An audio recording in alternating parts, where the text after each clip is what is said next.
aming pasasalamat sa inyo, sa aming buhay po, Panginoon, sa ginagawa niyo sa araw-araw sa amin po, Panginoon Lord. At right now po, Panginoon, Lord, inhabit this place po, Panginoon, yung presence niyo po, Panginoon, at pangunahan niyo po ang aming tagapagsalita, ang aming tagapanguna na si Ate Olive po, Panginoon. Cover us with your precious blood po, Panginoon. Anyone here po, Panginoon, at hindi po namin pinapayagan kung ano man ang gawa ng kaaway ay aming Lord God, winawasak sa pangalan ni Jesus. Lord, lalo na po yung connection sa internet po, Panginoon. At maging clear, maging klaro po, Panginoon Lord.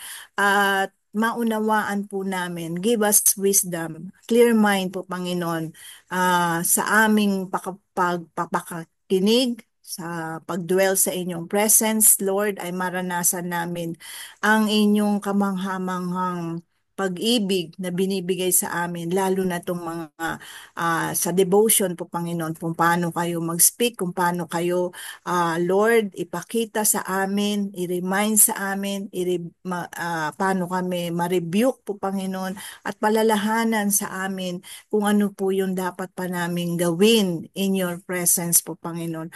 At Lord, tunay na napakabuti nyo. Sa tuwing kami ay dudulog dito, ay lagi kaming nakatunghay, lagi kaming nagaantay sa inyong presensya po, Panginoon Lord God, para kaming yung sabik na mga bata na nakikinig sa inyong kwento po, Panginoon, sa inyong mga lesson na ito, Lord God. At salamat po, Panginoon, ang bawat isa sa amin ay buksan niyo po, Panginoon, ang aming spiritual eyes, yung heart namin, yung mind namin, yung focus namin ay sa inyo lamang po, Panginoon. Lord, for your glory and honor and praise to you belong to you, Panginoon. Ito ang aming panalangin. In Jesus' name we pray. Amen and amen. Amen. Amen. Amen. Maraming salamat, mahal na kapatid. Miss ka na namin. Uwi ka na. Okay. Ang atin pong mensahe para sa atin sa pamagitan ni Oswald Chambers ay how could someone be so ignorant? Naku, mukhang doon pa lamang po sa title, mapapansin na po natin na ito'y isang malaking rebuke na kagad, ano po? Katulad nga ng prayer ng kapatid na Lydia. How could someone be so ignorant? Batay po ito sa Acts 26:15 na ang mga salitang ito po ay galing kay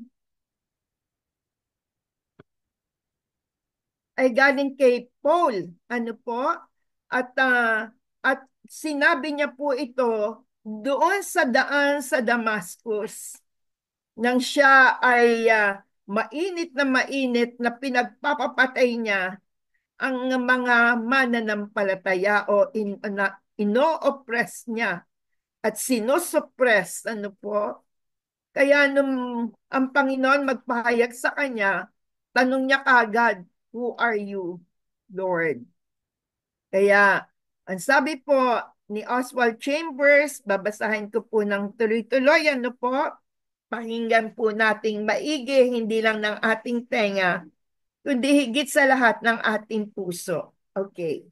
The Lord spoke thus to me with a strong hand. Isaiah 8:11. There is no escape when our Lord speaks. He always comes using his authority and taking hold of our understanding. Has the voice of God come to you directly? Sige po, tuloy-tuloy lang po, Pastor. If it has, you cannot mistake the intimate insistence with which it has spoken to you. God speaks in the language you know best, not through your ears, but through your circumstances. God has to destroy our determined confidence in our own convictions.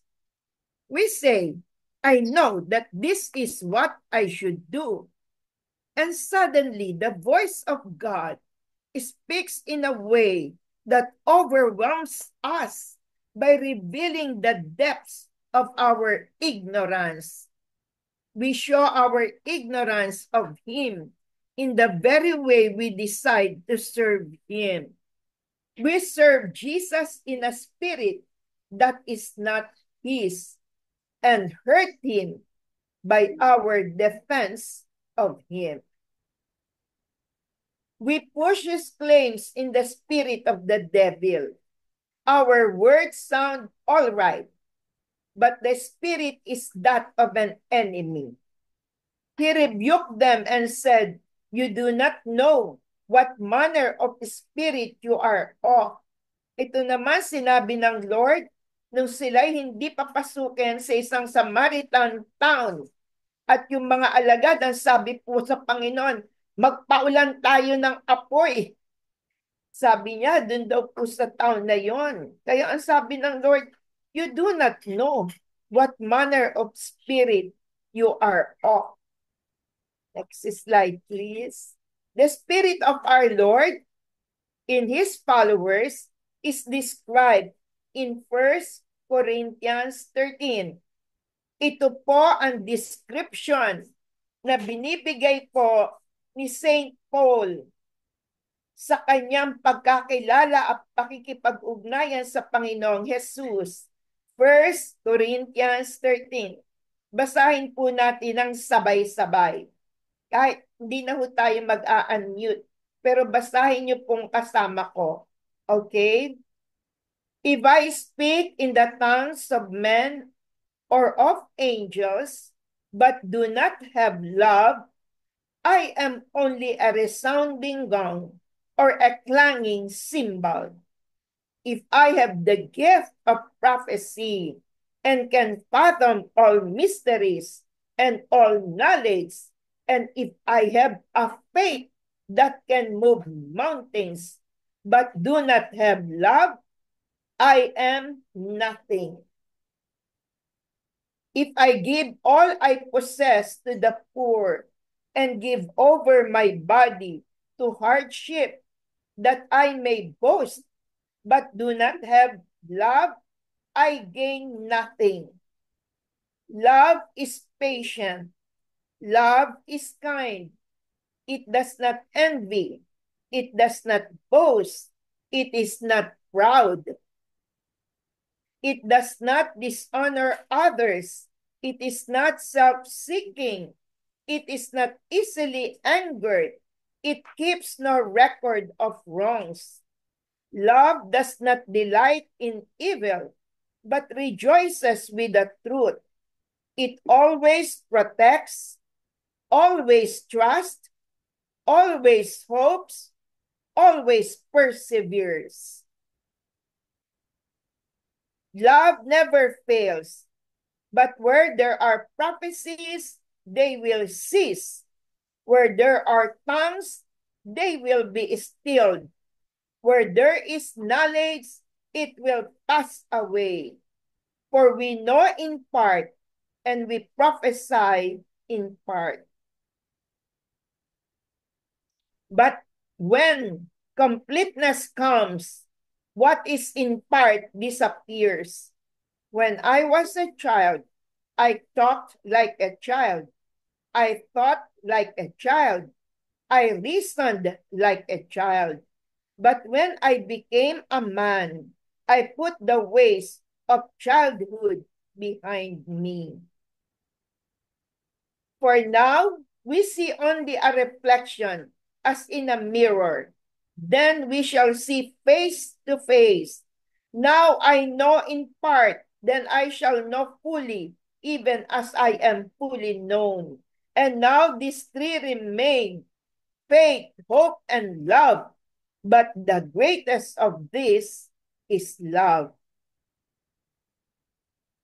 Have I been persecuting Jesus by an eager determination to serve Him in my own way? If I feel I have done my duty, yet have hurt him. In the process, I can be sure that this was not my duty. My way will not be to foster a meek and quiet spirit, only the spirit of self-satisfaction. We presume that whatever is unpleasant is our duty. Is that anything like the spirit of our Lord? I delight to do your will, oh my God. Ito po nasa Psalm 40 verse 8. Ngayon makikita po natin na merong Exodus 21 to 22, dalawang chapters po yan. At saka buong Matthew chapter 19. Nung basahin ko po, ito ay tungkol sa mga batas ng Old Testament, tungkol sa paano tatatuhin ang mga slave, paano tratatuhin ang asawa, bakit meron nagkaroon ng mga divorce, ganon, ano ho? Sa Matthew 19, ganon din. Paano tratratuhin ang mga, ang asawa, ang kapwa, ano po yung mga nakagawa ng hindi maganda sa ating buhay. Next slide, please. Kaya ito po yung wisdom from Oswald. Civilization is based on principles which imply that the passing moment is permanent. The only permanent thing is God. And if I put anything else as permanent, I become atheistic. I must build only on God. John 14:6, the highest good, thy great redemption. Next slide, please. Ay, wala. Okay. So, ito po yung pinaka kaisipan o nasa puso po ni Oswald Chamber na pinagkaloob po sa atin. Mapapansin natin sa unang tanong, who are you, Lord? Tayo po, hindi na tayo katulad ni Paul nung magkaroon po siya ng encounter sa Lord Jesus. Tayo ngayon, napakarami na pong mga ibinibigay sa atin para siya ay makilala natin. At totoo naman po na sa mga karanasan, ang sabi nga po ni Oswald, ang Diyos ay nagsasalita sa pinakamatinding paraan sa pamamagitan ng ating mga sirkumstansya. At sa pamamagitan nun, nakikilala natin siya. Ang sabi nga po minsan ni Pastor Peter Tanchi, para ang isang mananampalataya ay magtagumpay, una, ang kailangan niya, ang Biblia, ang salita ng Diyos. Ang puso ng Diyos, malalaman po natin sa pamagitan ng Biblia. Pangalawa po, ang banal na Espiritu na siyang tagapagpaliwanag, tagapag ng salita ng Diyos, na siyang tagapagpakilala sa Lord Jesus Christ sa atin. Ang banal na Espiritu na nag-guide sa atin, nagpapakita ng katotohanan sa atin, nagsasabi kung ano yung mga bagay na dapat nating malaman ayon sa kalooban ng Diyos. At pangatlo po ay obedience, pagsunod. Totoo, marami ang tumanggap sa Panginoong Jesus bilang Panginoon at tagapagligtas. Pero ilan po ang nanatiling tapat at matatag sa Panginoon? Ito po yung kaisipan na pinagkaloob sa akin po ng Panginoon sa mensahe niya sa atin ngayon. Ang una po, sa pamamagitan ng Panginoong Jesus, ni-reveal niya in fullness sino ang Diyos. Ang Diyos Ama, ang kanyang pag-ibig ang kanyang ano, ang kanyang compassion, ang kanyang mercy, ang kanyang grace, ang kanyang forgiveness, ang kanyang napakahabang pasensya. Kung babasahin po natin ang Psalm 103, makikita po natin kung gaano kalalim ang pagmamahal niya, kung gaano kalawak ang pasensya niya, at kung gaano di kayang anuhin po, i-measure yung kanyang mercy at grace para tayo patawarin. Kaya po, ang ano po, yung buod ng mensahe ngayon, kaya binigay niya yung 1 Corinthians 13, ang imbis na love, alam niyo po, ilagay niyo ang pangalan ng Lord Jesus. Siya po ang kabuuan ng 1 Corinthians 13. At sa ating paglilingkod, sa ating buhay, ang gusto lamang po ng Panginoong Diyos, ang number one na kanyang layunin is for us to become His children through the Lord Jesus, and through the Lord Jesus for us to become like Him, para ang mundo ay maniniwala at tunay na magbabalik sa Kanya. Kaya ano po, ang pangalawang kaisipan din na ano sa aking puso. Kaya mahalagang mahalaga po ito dahil kung minsan akala po natin tama yung ating ginagawa, akala po natin ito ang gusto ng Diyos. Pero ang sabi po ni Oswald Chamber, hindi. Ang totoo para lang sa ating self-satisfaction. Ang nakalagay sa ano natin, I know this is what I should do. Hindi sinabing ito ang alam kong gusto ng Panginoon, kundi ang pagkasabi ni Oswald Chamber, I know this is what I should do. Kaya natatandaan niyo po si Peter nung sinasabi ng Panginoon kung ano mangyayari sa kanya. Ang sabi po ni Peter, Lord, di namin papayagan na mangyari yan sa inyo. Ang sabi ng Lord sa kanya, get thee behind me, Satan. Kaya anumang bagay na ating ginagawa, anumang bagay na ating pagpapasyahan, balikan po natin ang 1 Corinthians 13. Nandun po ang kabuuan ng larawan kung sino ang Lord Jesus. Ano po? Yung anong gawin natin pagka wala ang Lord Jesus, ay we are nothing. Kahit na po lahat na ginagawa natin. Biro nyo, gift of prophecy, lahat ng mysteries, lahat ng knowledge, a faith that can move mountains. But if we do not have Jesus, I am nothing.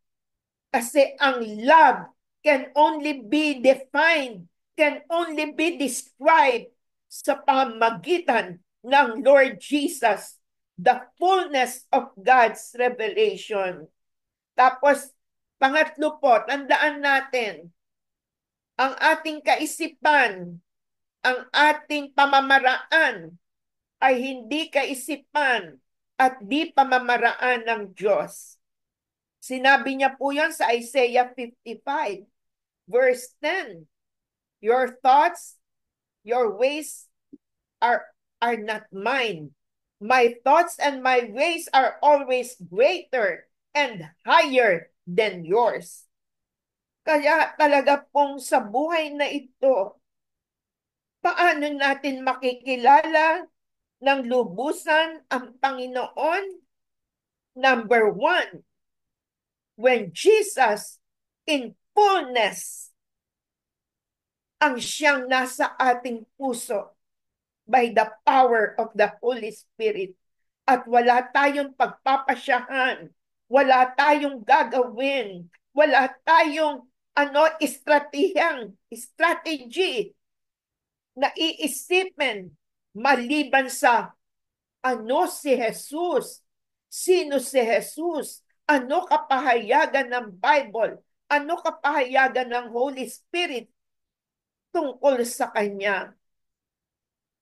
At patuloy nating makita, anything that is not of His will, ang sabi ng Lord Jesus, it is satanic. Lahat ng kaisipan natin na hindi kalooban ng Diyos ay galing sa kaaway. At lagi po nating tandaan ang kanyang pamamaraan, ang kanyang kaisipan ay hindi po natin pamamaraan at hindi po natin kaisipan. Laging mas dakila at mas mataas. Purihin ng Panginoon, binigay po sa atin ang Holy Spirit upang sa pamagitan ng banal na Espiritu na lagi nating kasama, siya po yung ating pagtatanungan lagi. Ano po? Kaya kanina may tanong dito eh. Narinig na ba natin ng diretsohan ang Panginoon? Alam niyo po sa aking buhay, ito lang yung aking kaisipan. 3 beses ko lamang po siyang narinig. Ano po, una, dun po sa Aldersgate. Pangalawa, sa Grace. Pangatlo, sa bahay po namin. Ang isi-share ko lang ng mabilis ay yung sa Aldersgate. Pero ito ho, nung mga nakaraang Aldersgate, hindi ho itong Aldersgate na ito. Kasi, at dito ko na po tatapusin, ang Aldersgate po ay usually 3 to 4 days. Yung last day po, hindi na kami naggagawa ng offering. Ito po ay last day na. Nagsasalita po si Pastor Hiram. At habang nagsasalita si Pastor Hiram, sabi po ito, sasabihin ko, narinig ko talaga po eh. Ang sabi niyang ganon, take up an offering. Ang last day, di na po kami nagpapa-offering. Dahil alam ko po na nakapag-offering na ng 2 gabi, tapos yung pangatlo, hindi na po. Kaya pinaligpit ko na po yung offering plate, yung basket. Nung narinig ko po yung take up and offering, nasanay po ako na kapag ka merong word, laging dapat i-confirm ng salita ng Diyos kung yun ay galing sa Panginoon. Narinig ko po yung take up and offering. Sabi ko, Lord, sabi ko, ikaw po ba yan? Ano pong scripture? Tapos ang sagot po sa akin, David never came before me empty-handed. Pagrinig ko po noon, tinawag ko kagad yung mga staff ng Aldersgate. Maglagay kayo ng box. Sabi ko, gusto ng Lord magkaroon ng offering. Yun po yung panahon na kulang ang yung budget ng Aldersgate. 200,000 ang kailangan po namin para makabayad kami sa hotel at sa iba pang mga pangangailangan. Alam niyo po ba, nung matapos po yung offering, dahil yung salita ng Diyos ay sinunod, ang naging resulta po, natapos ang Aldersgate, wala po kaming utang.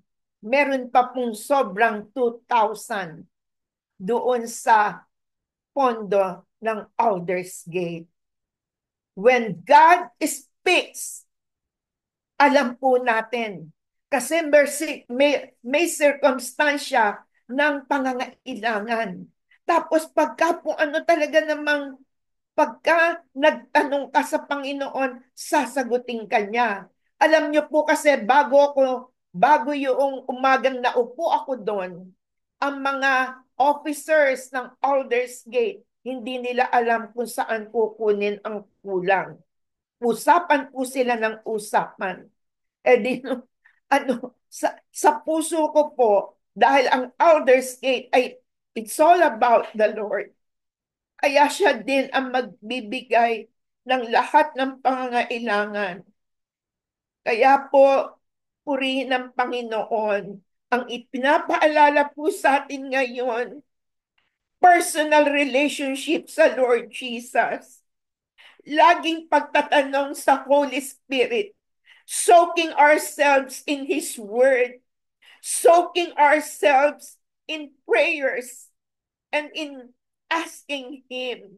Hindi naman po ibig sabihin wala na tayong gagawin, pero every moment, moment to moment, lagi po natin siyang naaalala.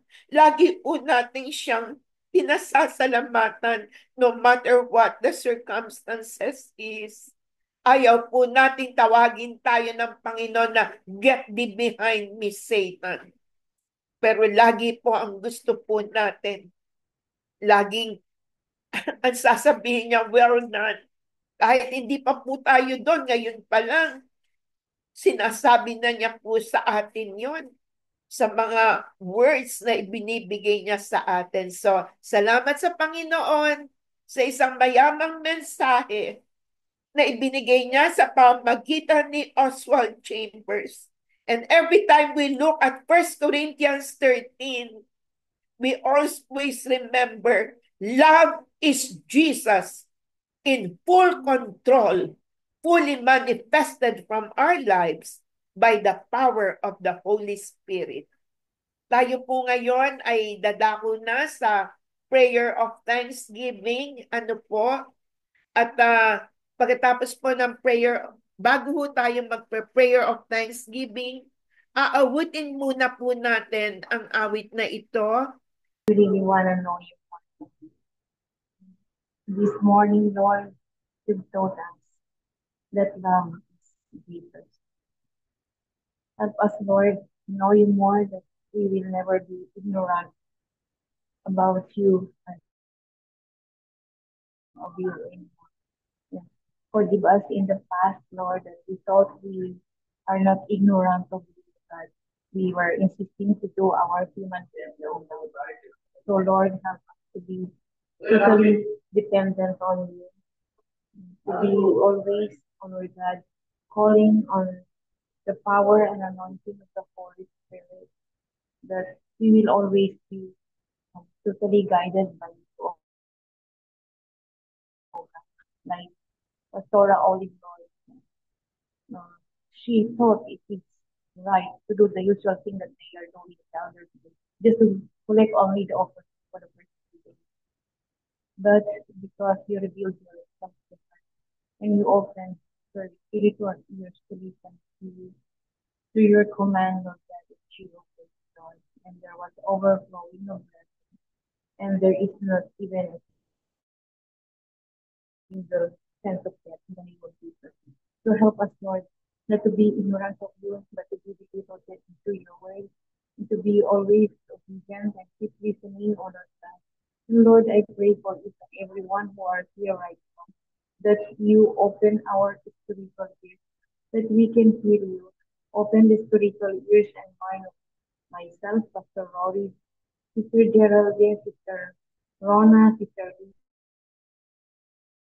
Lisa, Sister Otelia, Pastor Olive Gaton, Deaconess Phoebe, and Pastor Genevieve, Sister Ruth, Sister May, Brother Lucien, all of us, even though, Lord God, all our colleagues who are here, Lord, that were not able to log in this morning. Those who are joining with us with the global, Daybreak Global, and even international, that all of us will never be ignorant of you anymore, and all of us will desire hunger and thirst of your word, O God, and that the Holy Spirit will be in full control of our lives. Please, and Lord, that your ways is not our ways, so God. Yung kaparaanan mo, sabi nga po, so always, hindi po yun yung kaparaanan. So Lord, help us not to insist on our own, but just to depend on, to call on you every step of the way of our life, especially in service. And Lord, we just want to say thank you for your presence of Holy Spirit in this sacred global this morning once again. And we thank you for embracing each and every one of us and revealing more of you to us and help us, Lord, to have a decent ear to you and to always do obedient. In Jesus' name I pray. Amen. Amen and amen. Marami pong salamat, Ninang Olive and Ate Flora. Si Ninang Olive sa pamumunaw sa atin and sa Thanksgiving prayer ni Ate Flora. Sige po mga kapatid, dadako po tayo ngayon sa ating pong panalangin para sa mga kapatid nating nasa banig ng karamdaman. Let us pray for them. Let's worship our God. Thanks Him for the mighty works that He gonna do sa kanilang mga buhay. Ang sabi nga po dito sa Jeremiah 17:14, Heal me, O Lord, and I shall be healed. Save me, and I shall be saved. For you are my praise. So, in 1 minute, let us all unmute and pray and declare for healing for our brothers and sisters. Let us worship, let us thank God for His gonna do a mighty work in their life. Let us all unmute and let's begin the prayer. Amen, Dios. Almost there, Heavenly Father. Holy Spirit, we're praying for our brothers and sisters who are sick, Lord. Touch them, Lord. Encircle them with your hand, with your holy hand, Lord, that all illnesses that they have, Lord, may be cured. Whether their bodies, their mind, physical being, or pray, O Lord, that we will give them strength and courage, that they may be able to overcome any situation that is bothering them. Dalangin din namin, Panginoon, yung misfits sa bato ay You magagaling. will be with them, Ang Lord. misfits sa puso The ay provisions magpapagaling that sa they need, puso. supply it to them, Sa Lord bawat Jesus. mga ugat, We pray this in the name of Jesus Christ, nagkakurangan our man Lord ng and Savior. tagpis. Ito, Panginoon, Amen. ang taas ng pangalan ng Jesus. Amen.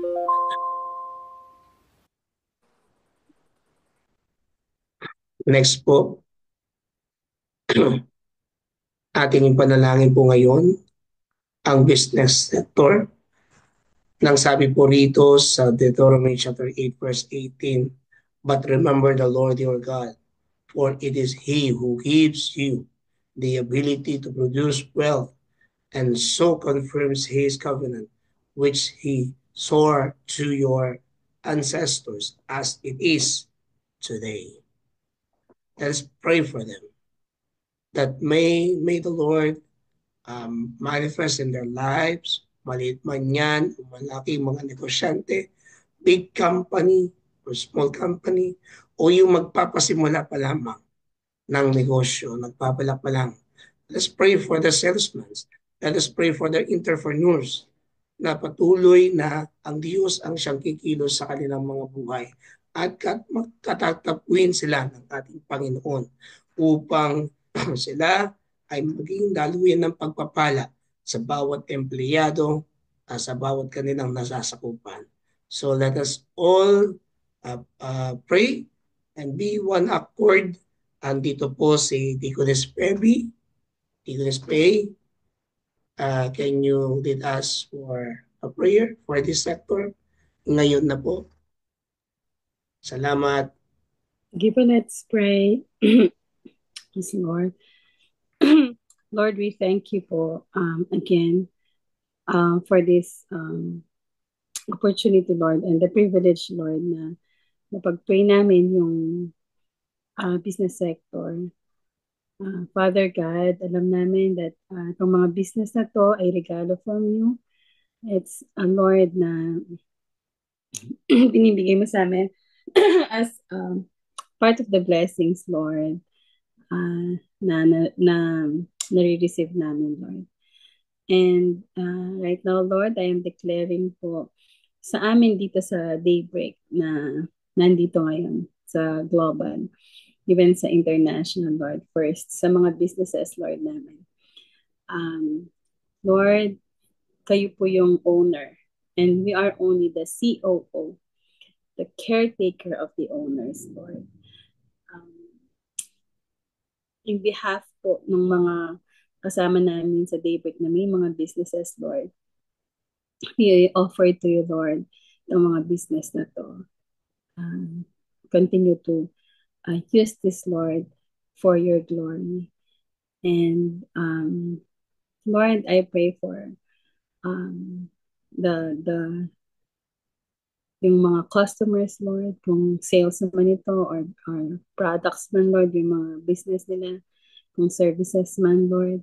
I pray for yung mga business partners, Lord, yung mga destiny helpers, Lord, na papadala mo, Lord, na kailangan.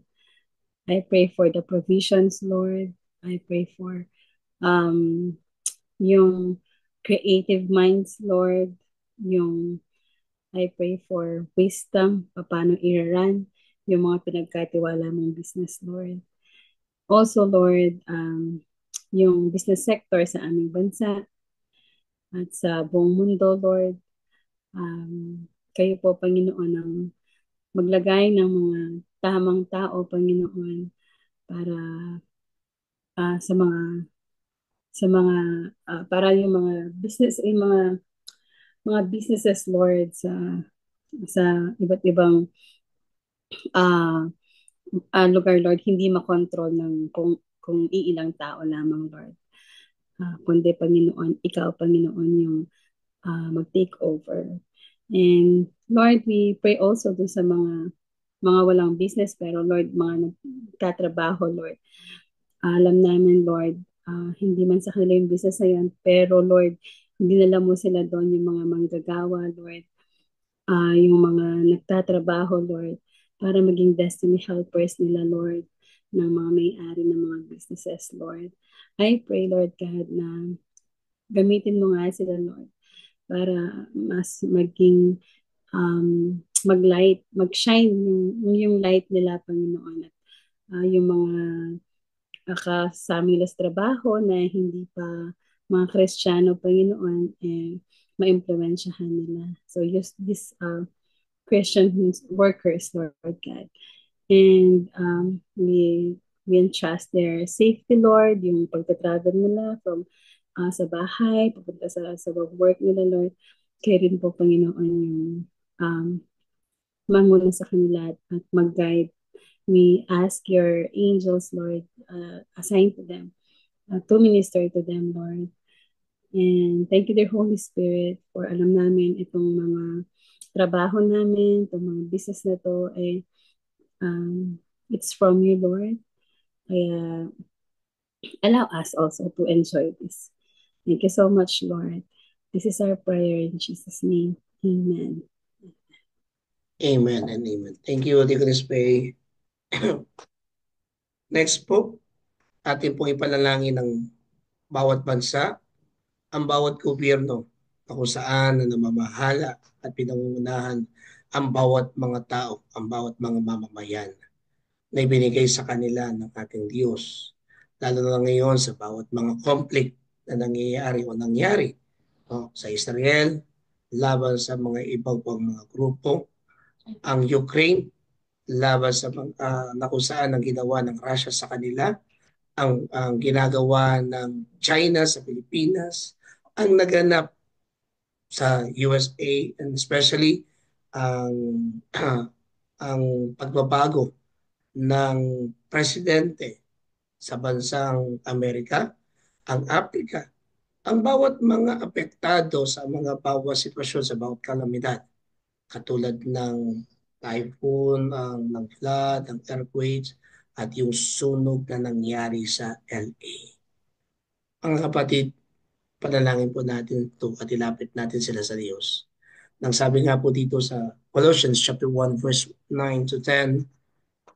And so far from the day we heard, we cannot cease to pray for you, asking that we may be filled with the knowledge of his will in all spiritual wisdom and understanding, so as to walk in a manner worthy of the Lord, fully pleasing to him, bearing fruit in every good work and increasing in the knowledge of God. Let's begin in prayer. Let us continue to pray for them to have peace, no wars, and let us remember God, his promises, especially to the oppressed, na kung saan ay yung mga nadadamay, yung mga inosente, katulad ng mga bata, matatanda, na walang kamuwang-muwang. That may God continue to hold and to keep peace in each country in this world. For 1 minute, let us begin in prayer. And let us all read. Yes, Father God, Aming you, Holy Spirit, praying for Israel and the Middle East, O Lord, praying for Russia and Ukraine, the leaders of this country might know, must know you and obey you and comply with it, that you need peace in their lands, O Lord. Let them have the wisdom and understanding that giving peace a chance, it will be very useful and very advantageous to their country.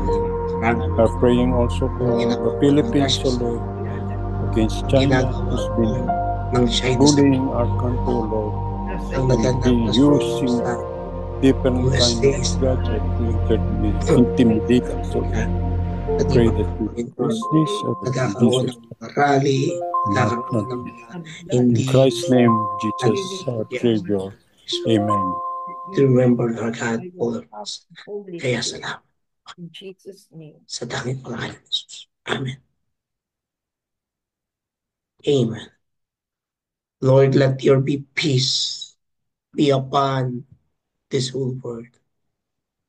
Let your love be conquered in each country, in each in each government, Lord God, to stop this war, to stop any violence, to stop, Lord God, because there is a lot of innocent people na kung saan ay nadadam. Kaya dalangin namin, patuloy ng kapayapaan mo at paghahari mo sa mundong ito ang siyang nangiibaba. Aming tinatakwil ang gawa ng kaaway. Aming nire-rebuke ang gawa ng Satanas. At ang pananagumpay mo lamang, O Diyos, ang siyang mananaig, ang siyang maghahari sa kabuuan ng mundong ito. Sa tanging pangalan ni Jesus. Amen. Next. Pwede ko pong mahilingan po dito na si Kuya Virgil na mag-pray sa lahat po ng mga pastors, deaconesses, church leaders, and members that may them remain faithful to God and loyal. Sige po, To be Pastor. confirmed in this world. Sige po, Pastor. Transformed. Salamat po, Kuya Virgil. Ang sabi po di po sa Hebrews chapter 14 verse 7, remember your leaders, to those who spoke to you the words of God. Consider the outcome of their ways, of the way of life, and intimate to their faith. Thank you po, Kuya Virgil. Kayo na po ang pray. Let's pray po. Abba Father, Lord Father God, Holy Spirit, thank you po sa araw na to na pinagsama-sama niyo kami upang purihin kayo at sambahin Panginoon.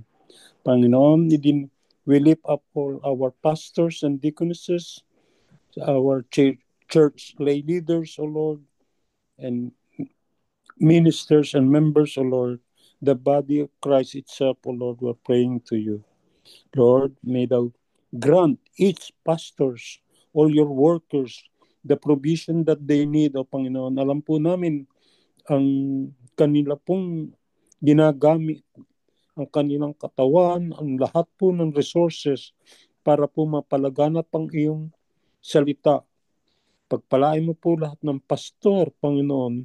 Pastor po ng Grace, Pastor Rory, Pastor Jenilyn, ng Aklan, ng Bacolod, si Pastor Panis, Panginoon. Lahat po ng mga pastor namin, si Pastor Robert, at po lahat ng mga workers ng LGI po. Papasalamat kami at hindi mo po sila pinababayaan.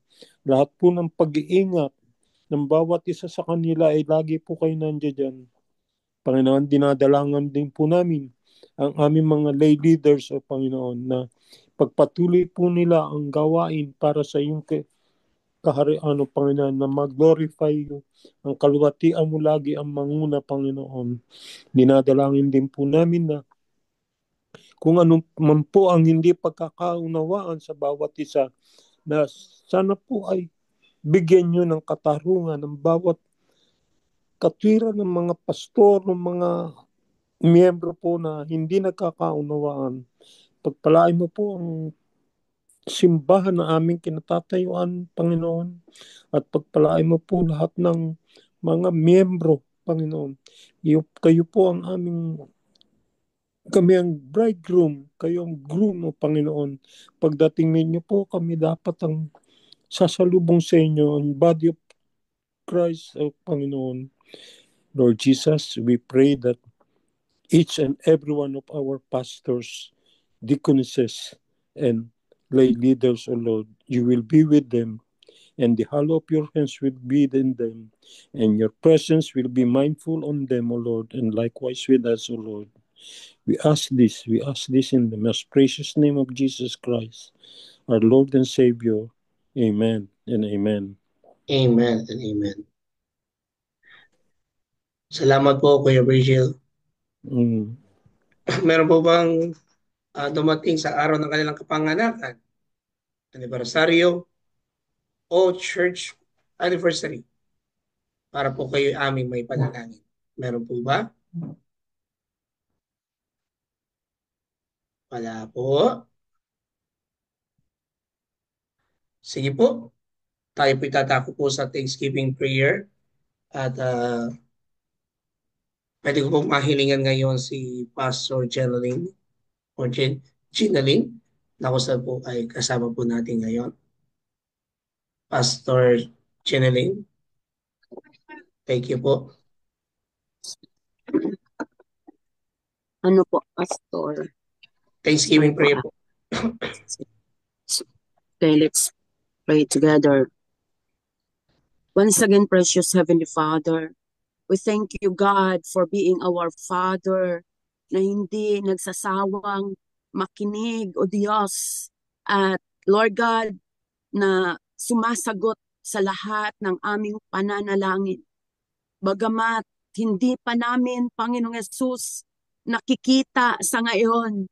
Ngunit sa hindi, Lord God, makikitang kaparaanan, doon mo, Panginoong Yesus, pinapadama sa amin, O Diyos.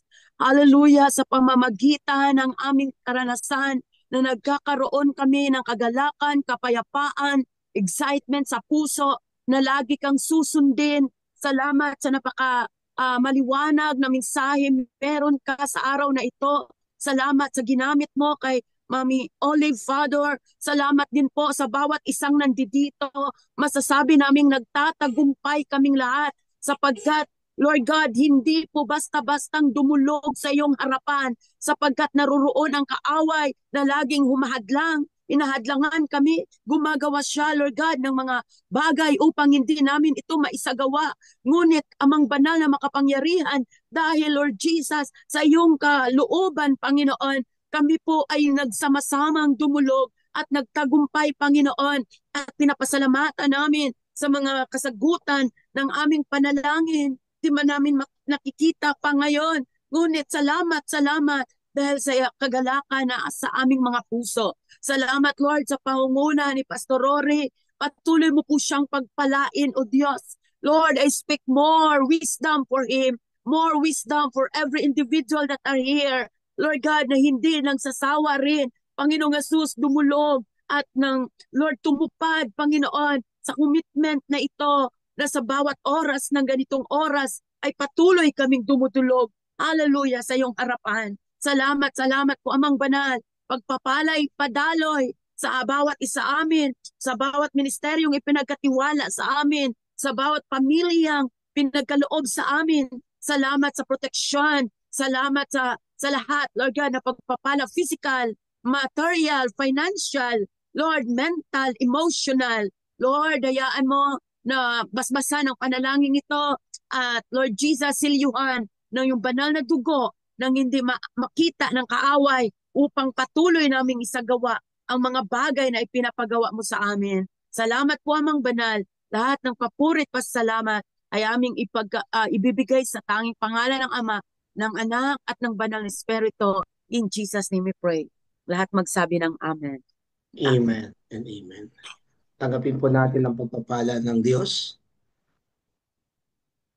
ang kanyang bendisyon, ang kanyang pagmamahal, ang kanyang pagkalinga, ang tunay ng ating Panginoong Jesucristo na binigay ang kanyang buhay, inalay hanggang sa kamatayan, ngunit siya'y muling nabuhay upang ipakita ang tunay na pagsunod sa Ama at ang pagkilos ng Banal na Espiritu nang siyang manguna sa atin ngayon at kailanman.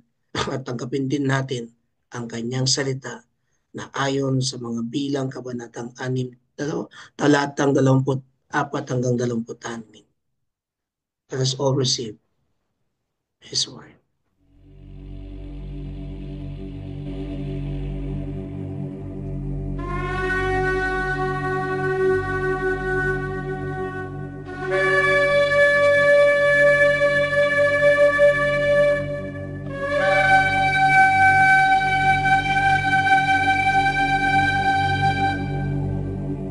יברכך אדוני וישמרך. יאר אדוני פניו אליך ויחונקה. יישא אדוני פניו אליך וישם לך שלום.